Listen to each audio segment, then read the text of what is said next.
Dear students, এসো English শিখি ক্লাসে তোমাদের স্বাগতম। আজকে একটি নতুন বাক্য কিভাবে তৈরি করতে হয় সেটা শেখাচ্ছি।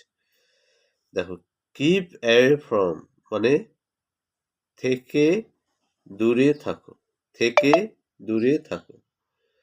তা এই স্ট্রাকচারটা দিয়ে বিভিন্ন বাক্য তোমরা গঠন করতে পারবা, সেটা দেখাচ্ছি। দেখো, কিপ অ্যাওয়ে ফ্রম যে কোনো একটা দাও। এই যে আমি এক্সাম্পলে দিচ্ছি, দেখো তোমাদের। Keep away from dust.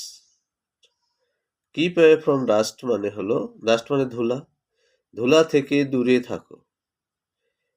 Keep away from fire, আগুন থেকে, দেখো, আগুন থেকে দূরে থাকো। তাই এইভাবে তোমাদের অনেকগুলো বাক্য গঠন করো। যেমন কিপ অ্যাওয়ে ফ্রম সান, সূর্যলোক থেকে দূরে থাকো।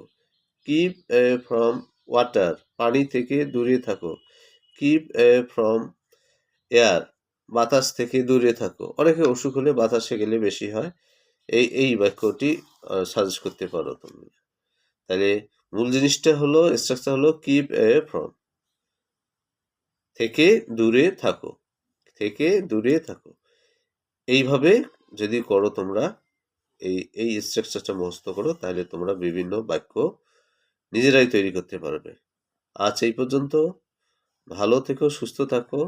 ভালো লাগলে লাইক, কমেন্ট, শেয়ারের মাধ্যমে আমার ক্লাসটি জানাবা কেমন লাগলো, এবং পারলে শেয়ার করে রাখিও, অথবা সেভ করে রাখতে পারো তোমাদের সুবিধার জন্য। আজ এই পর্যন্ত। টিল দেন, আল্লাহ হাফেজ।